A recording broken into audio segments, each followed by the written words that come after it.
Hello and welcome to episode 3 of Shame, a podcast about shame.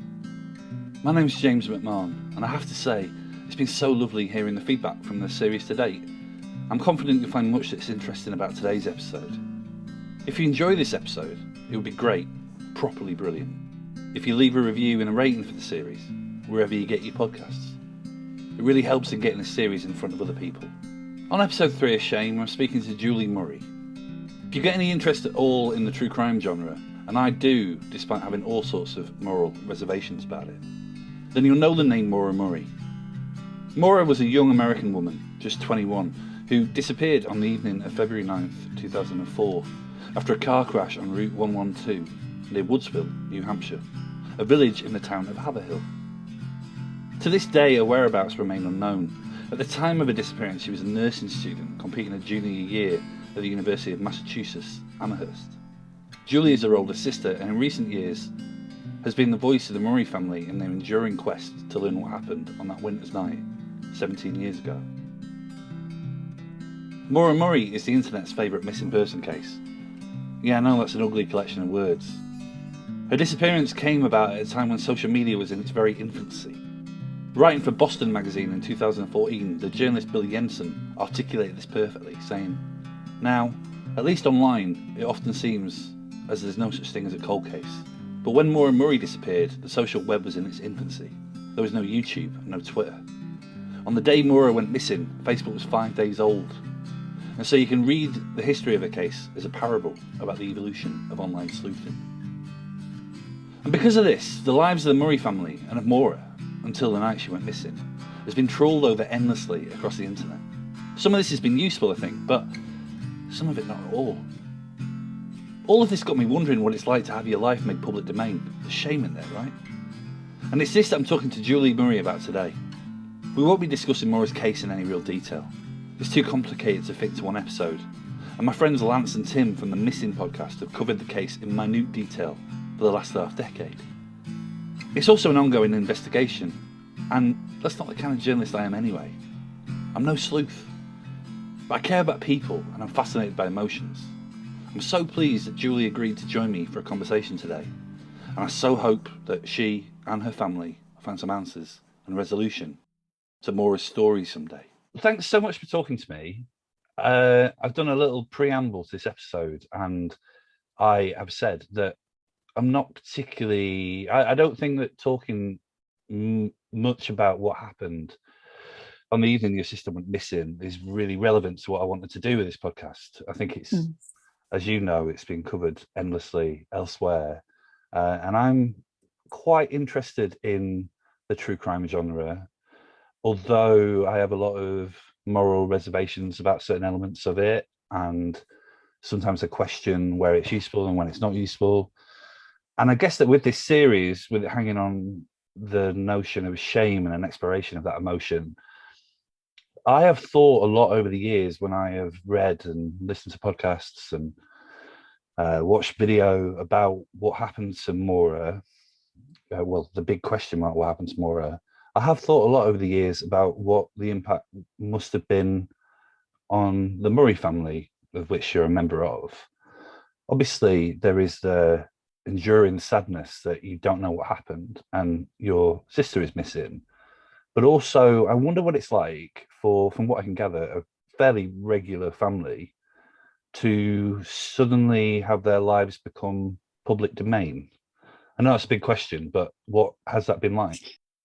Yeah, well, let me first say thanks for reaching out to me, and I appreciate your approach with this, because you're right. I mean, how many times can we discuss the hours leading up to her disappearance and the timeline and all that? And, you know, that gets old, and, you know, there's certainly some value in going over that in great detail, but that's been covered. So I appreciate you taking this approach. And, you know, I have a lot to say about shame. And I have several different streams of thought. And so I was very excited when you wanted to pursue this, because I do have a lot to say. And like you said, you know, my family was just thrust into this. There's no preparation that a family can do for this type of tragedy that happened to us. And over the past 17 years, we've gone through so much, and a lot of shame, a lot of scrutiny, and with scrutiny comes humiliation. And I have certainly experienced that. But my sister's case it's deemed the first case of the digital age. And so Facebook launched the day Maura went missing. And that should have been a great thing for my family. And it was most of the time, because we had this mechanism where we could get widespread coverage and we could reach a maximum level of people to see if anyone knew anything about where Maura was, what she was doing, those type of things. But for my family, it was almost like we had to walk on this knife edge cliff where, we're a target now. And so with the widespread coverage and the great things that come with social media, there's also that dark side, and it certainly comes with a cost. And my family has experienced that cost and that public shaming and humiliation from that social media aspect. I could go on forever about examples of how that has happened, and I'm sure we'll get into that later on. But I think I answered the question there. You really did. I guess, as you say, there's no preparation for a situation like this occurring to a family. It would be weird if there was. But when did you feel like, at what point did you become aware that social media was perhaps a bit of a poison chalice? Because in the beginning, like you say, you think, oh, well, there's this tool and this is useful. But is there a moment where almost like your understanding of the medium clicked into place and you went, oh, okay, I'm going to have to learn how this works and what the slipstream of ugliness comes with it? Yeah, it kind of it happened pretty quickly, and it happened fast. And when social media started to be used as somewhat of a public shaming tool, where there was misinformation outside of my control, and that misinformation was going to an unlimited audience, and I couldn't stop it and I couldn't correct it, and there was no bounds to it, and it's permanent. And so as much as my family and I and friends tried to say, no, wait a minute, that's wrong, that's not right. The more you say something, especially on social media, the more people are going to believe it. So when that started happening, I knew that, okay, this is going to be difficult. And, once people start saying things, and it's like the big lie theory, you say things so many times and it becomes true, and then people pile on and pile on. So now you've got this small army of people saying, this is fact when it's not. And here is little old me, trying to find my sister, but also trying to, manage what's put out online. It was an uncontrollable situation, and it was very, very hurtful. And every single member of my family was publicly humiliated at one point or another, but especially Maura. And so, my voiceless, missing little sister is being destroyed online, and she can't speak up. And that's been the most hurtful thing. And I get choked up saying it because, sorry. It's okay, take time. Because it's me who has to speak up for her. And, she went missing when she was 21. She made mistakes. She had missteps. And all of that was scrutinized to a level where if Maura was around, she would be completely humiliated to learn that, you know, things that she had done and choices she had made were just being criticized and torn apart online, and she couldn't do anything. I couldn't do anything, you know, and my family tried our best to try to stop it and, you know, sort of give her some level of dignity, and, you know, keep her reputation, you know, at a human level. But it got to a point, and it's at a point now, I mean, you've seen it, that, you know, it's just the harassment and the bullying, and these trolls come out, and it's all under the guise of, you know, this is sort of like an industry where you can publicly humiliate somebody. And to see it happen to my sister was, it was so hurtful. So I've done my best to try to, you know, make her seen as a human and give her some humility. But her reputation has been destroyed. I mean, she's been called a sociopath. All of her, she's been called a slut. I mean, her sexual history is on the internet. You can go look it up. She had disordered eating. That's all on the internet. And she would be mortified to learn that she's being talked about in this way. And there's nothing I can do to stop it, because people want that shame. They want those clicks, and with clicks brings attention. And so the more salacious the story is, and the more shame, the more clicks. And it's very, very dangerous, and it's hurtful to the victim, especially when it's not victim centered, which most of the things written about Maura are not. They're not in her best interest, and they're certainly not in my family's best interest. I mean, every person in my family has been picked apart. My father, my siblings with their struggles. It's, I mean, I don't know what else to say. I mean, you can tell it's still really raw for me, you know. I think I should say actually early on that there's a missing person case in the UK. There's a guy called Kid. Well, he was a kid. His name was Andrew Gosden. I don't know whether you've ever heard his name, but he was a kid, 14-year-old kid from my town, Doncaster in Yorkshire, and he got on a train one day and got off in London, and no one has seen him, and that was 2007. And because he was from my town, and I found it quite hard actually to, like I've met his dad, I've interviewed his dad, I've written about the case quite a bit, and I guess the two things is that it really tested my ability as a journalist when I was writing about him to try to not project anything onto him, to try to report what I knew and not what I thought or what I presumed. Like that felt really wrong. But also, it's been quite interesting following that story because, and like I say, knowing the people like in the blast radius who are almost like the equivalent of your family, really, in this instance. And that story is strange because, unlike, I feel very, to be honest, I feel bad describing it as a story. It's a life, you know.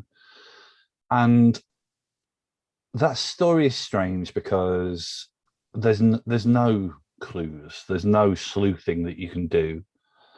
But I look at that kid and I see my little brother, or I see myself at that age. He's wearing like t-shirts of alternative rock bands. I loved all that stuff. You know, he was a little specky lad, a bit like myself.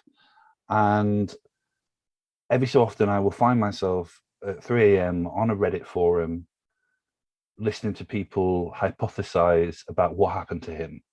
And the fact that he was allegedly quite clever and he was in a high achievers program at school means that people go to, oh, well, he must have masterminded his disappearance. You know, it's like there.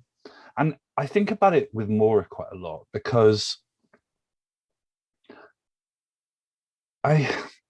when I heard the sociopath comment, it was such projection. Like, psychologists would struggle to say that about someone in one session with them. Like, it would take them multiple sessions to diagnose someone like that.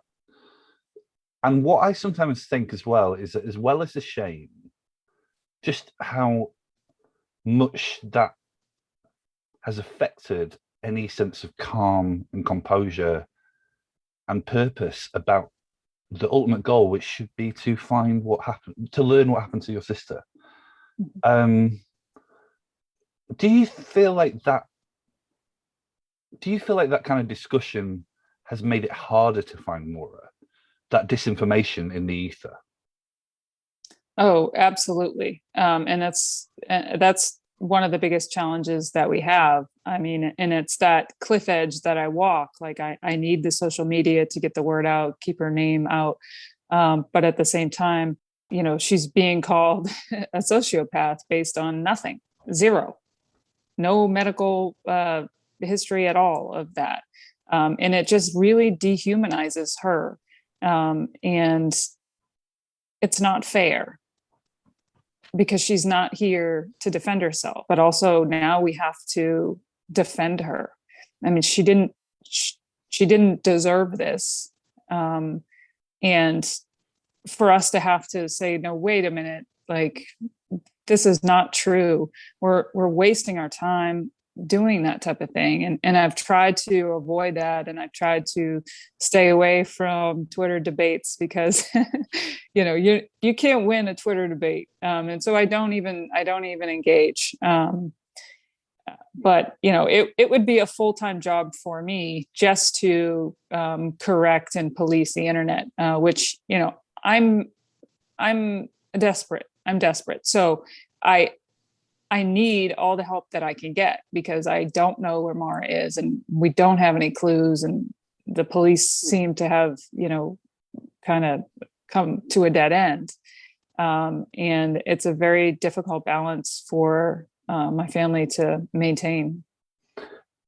One of the recurring themes that is coming up the more and more I talk to people about shame is how they free themselves from it. And there has been some frankly appalling things that have been said about your family, baseless things about your family. And I guess, how do you exist with that? Like, a lot of people, when they've talked to me about shame, have said, I'm going to live my life not accepting that. Like, you can only feel shamed if you allow yourself to feel shamed, is basically the gist of what they've said to me. At the same time, what's it like to live when you know those things are on the internet, or they're on Twitter? Or Well, for a long time, I lived in that shame where I was behind the scenes. I was essentially silent, and I was afraid to go into the arena, and knowing that I was going to get attacked myself. And I just wasn't ready to do it. So I had other members of my family who thankfully were able to do that. One of my aunts, Maura Murray, she did the most of the online combat, as I like to call it, herself, because I wasn't in the right headspace to do that. But more recently, Helena passed away, and I had to kind of step up, because if I didn't, Maura would be silenced and judged and voiceless, as she has been. And in order for me to get to the point to be okay with that, I had to understand that I was going to have to make myself vulnerable. And I told myself, if I'm going to do this, I have to be vulnerable. I have to have the ability to understand I'm going to be attacked, and I choose my battles. And I said, in order to make any change, where I'm going to have to be vulnerable, because if we keep doing the same thing, it's going to be another 17 years and we're not going to find Maura. So I did decide to do some things that my family didn't approve of. They didn't support speaking to certain people. I did that on my own. And it was a risk that I took in order to see if I could put myself out there and make some change. And, I failed at that. But at the same time, I learned that that avenue is not something that I want to pursue. And so, essentially that was a learning experience for me. But, I'm still out there and I need to choose my battles. And I know that it comes with a great responsibility. But I'm suited to do it now, but it took me a long time to get to this spot. I guess what I'm trying to say, though, as well, is that, if you spend 10 minutes on a Reddit forum, you will, as you have said, see people dragging down your sister's name. Like, at what point did you think, I can't correct the perception of my sister in the minds of these people? I just have to be bigger than it. Well, that's a hard one too, because once I started to be more vocal and be heard and be seen, I got through to some people. I was able to, show the real Maura, and Maura's not this character that I don't even recognize. And my family is not this, we're not the villains. And, we've been accused of being responsible for our own tragedy. I mean, that just is beyond the pale.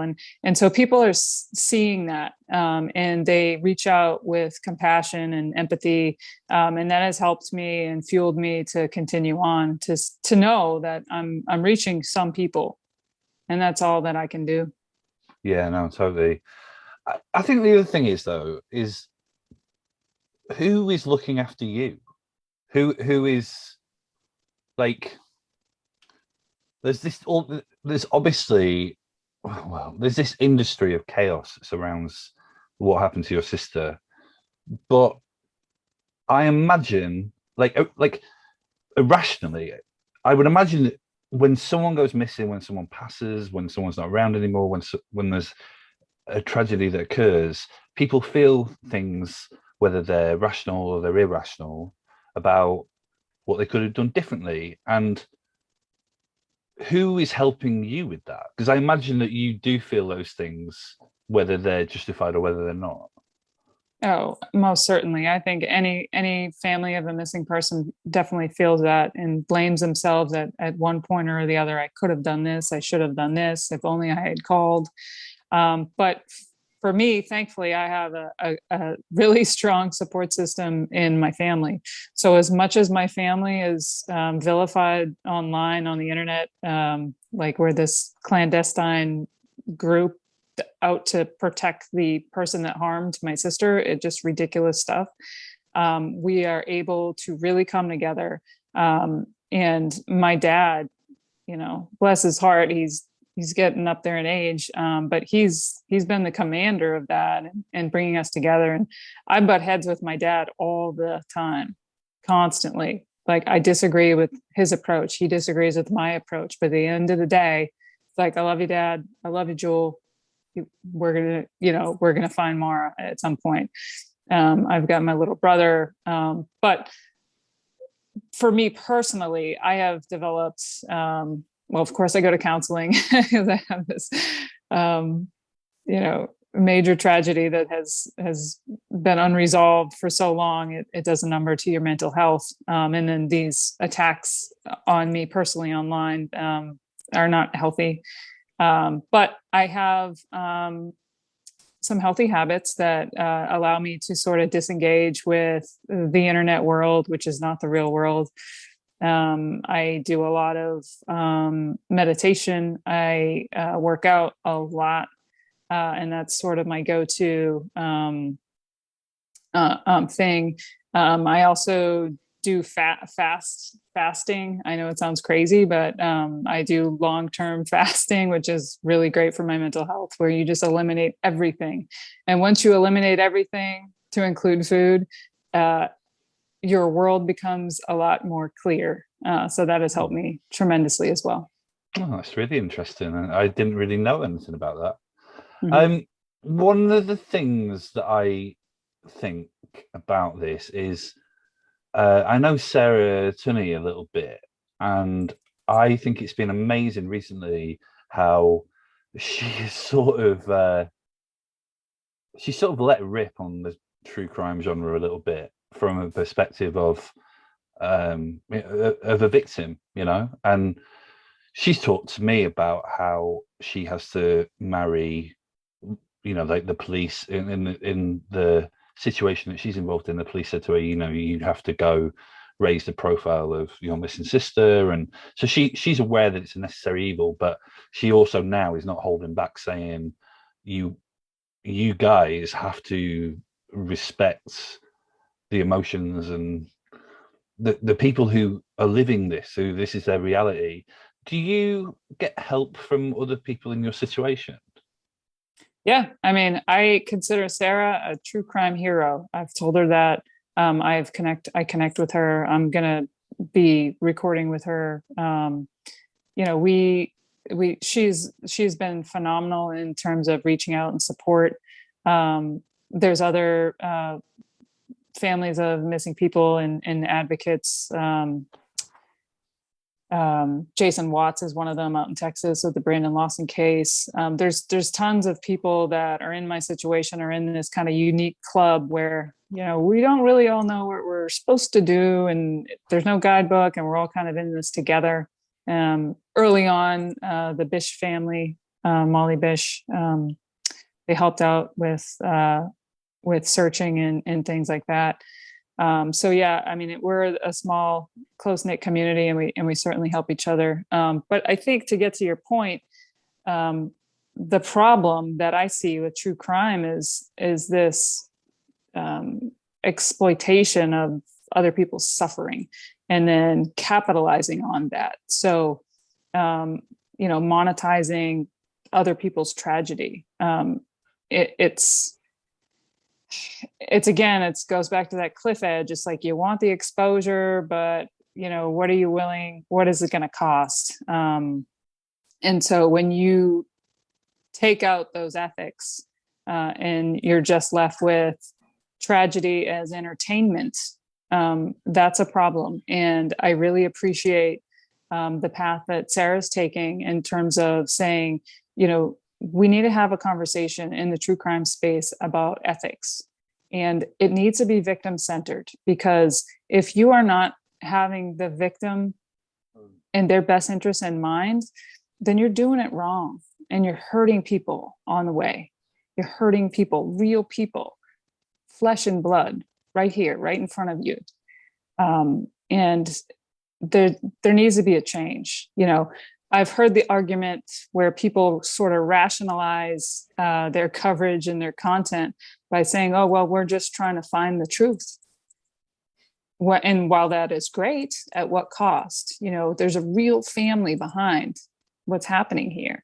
And so, yes, you can report on anything, but should you?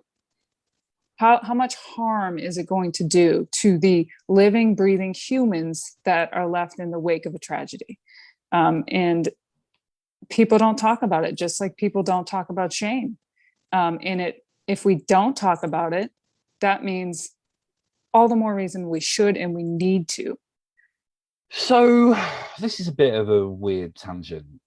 I look at some of the investigative stuff that is being done around Maura's case at the moment, and I think that some of it seems interesting. I don't mean interesting to like in a voyeuristic way, but some of it seems like there might be some. I don't know really what the metaphor is. That there might be some trees getting shaken that need to be shaken, That's how it seems to me from the outside looking in. And sometimes I've thought, okay, maybe if the Murrays worked with those people, more could be achieved. However, because of the past and because of what has been said in the past, I cannot possibly see how you could work with those people, because I couldn't. If someone had said what has been said about your dad, for example, I couldn't work with that person. Am I off base thinking that, or? No, and that goes back to what I talked about earlier about being vulnerable. I went against my dad's wishes and talked to someone that he would never ever talk to, in the hopes that we could move forward. I believed that we both wanted the same thing. However, I seem to be mistaken, and so there's a process to, who do I talk to? Who do I not talk to? And I need to be able to trust the person that I'm talking to. And if there's already an established mistrust, it's going to take some time, and it's going to take a lot of effort to regain that trust. And that is what I was trying to do, because I need the help. I'm desperate. I need everyone's help. I want people to work together.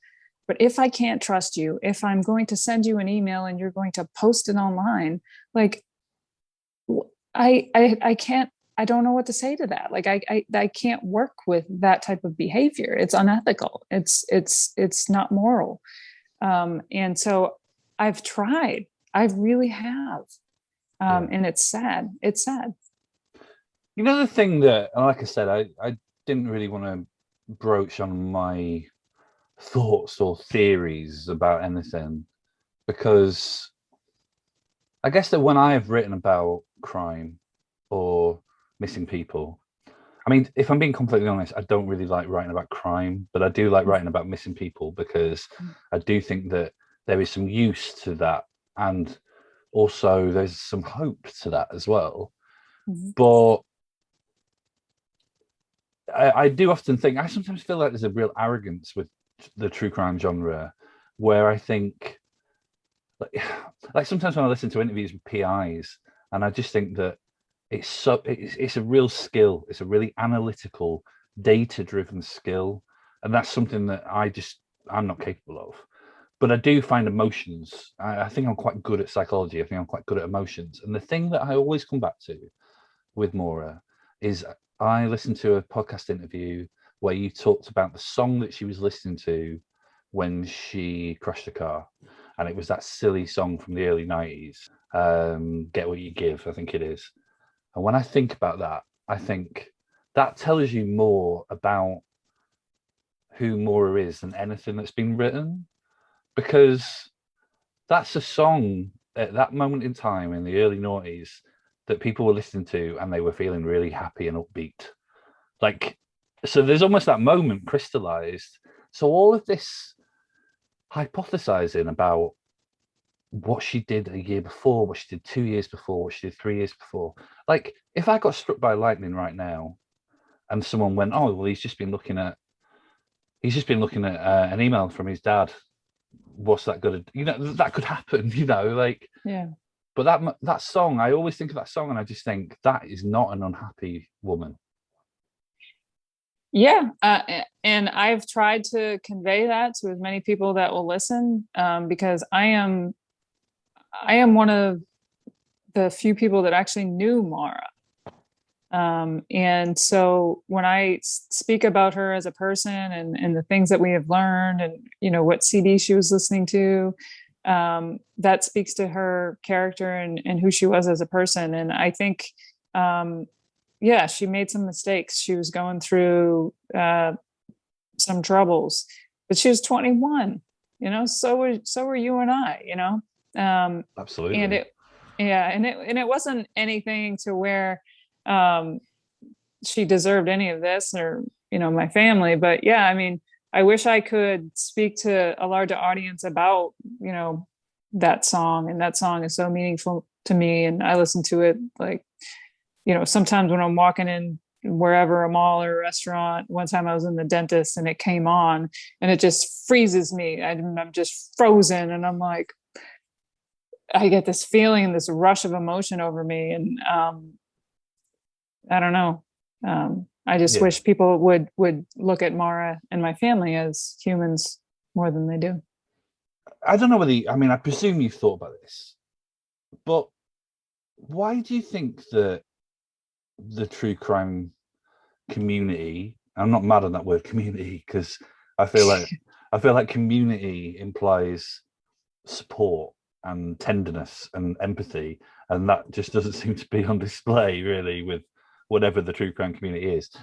But do you ever think, why are what is in it for these people? Like, there's that documentary that was on Netflix, and it was about Elisa Lam. And I have to say, I thought it's quite a problematic piece of media, because I believe that the family didn't want the documentary to run, but there's a reading of that documentary that it's almost like a setup of the true crime genre, because it takes 3 episodes or 2 episodes or whatever it is, with all of these podcasters and kind of wannabe sleuths hypothesizing about why they're doing it, and then the reveal is very human and quite depressingly ordinary, which is that she was ill, and they look a bit silly, really. Do you ever think, what is in it for these people? Like, is it that they want to feel useful? Is it that they want to put some good in the world, or is it that they're just lonely and sad and maybe even mean in places? No, I think for the majority of people online in the true crime space are really trying to do what they think is right, and they're really trying to help. And they're like you said, there's that inkling of hope, and people are thinking, oh, I can contribute to, solving this huge case and help this poor missing girl and her family. But the problem comes in when you have content creators that use it as entertainment. And then that becomes addictive. And so now that we have social media, it's ripe for trolling and harassment and bullying and threats. And people get addicted to that. And they want that latest blog post that's going to knock your socks off. I don't think people realize how hurtful it is for a family member of a missing person to see a headline saying, coming soon, breaking news that's going to knock your socks off about my sister. And I don't know anything about what they're talking about, because law enforcement hasn't told me anything. It again, like, it freezes me in my tracks, and my heart sinks. And it goes back to what we talked about earlier. It's like that control. I have no control. And then part of me is like, oh, maybe there is some breaking news. Maybe like someone did solve it, and did they find bones? And, but for 17 years, all of those, tabloid type headlines have resulted in not finding Maura. The majority of people are good-hearted and they want to do what they can, but they jump onto whatever's being said online, and they pile on, and they under the guise of, I want to find the truth. Doesn't matter if there's a grieving family. Doesn't matter if we dehumanize Maura and make her into an unrecognizable character. Doesn't matter if we make private conversations public, because it's under, we're trying to find the truth. And there's got to be a line. There's got to be some ethics to control this, because it's out of control. Yeah. Julie, I think we should leave it there. I think that was really interesting, and I think you're amazing. And I really hope that you and your family get some resolution to this at some point. Oh, thank you so much. I mean, this has been therapeutic, cathartic for me to talk to someone that wants to listen to it from my foxhole, because most people just want that surface level and the salacious entertainment piece. And I'm glad that you're doing this and taking this approach, because I'm telling you, I'm not the only family going through this, and I hope that other family members listen to this and feel and know that you're not alone. And I'm in this fight, with you, and I want to bounce ideas off of you, and I want to make this space better for everyone. And I think we can get there. It's going to take a little compassion and a little empathy, and I think we can get there.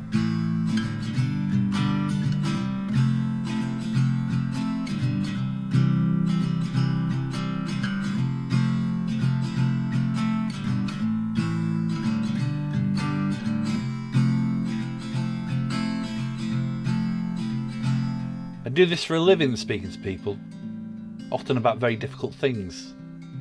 But wow, I was bowled away by that woman's strength and vulnerability, and insight, and empathy, which I'm starting to learn is shame's biggest enemy. Shame can't cope with empathy. It withers when empathy enters its space. Empathy is the lion tamer to shame's shitty, disfigured, scraggy maned form. Thanks, Julie Murray. There'll always be someone in a spare room come makeshift podcast studio in East London, surrounded by wires and microphones, wishing you and your family the best. That's it for Shame this week. Next time, well, it's a big one. I'll leave it at that. Please do rate, review and subscribe to the podcast, and tell your friends about the podcast you listen to that wants to free the world from shame. This is, I should say, a Spook Media production. But when the night's falling, you cannot find the light. You feel your dreams are dying. Hold tight.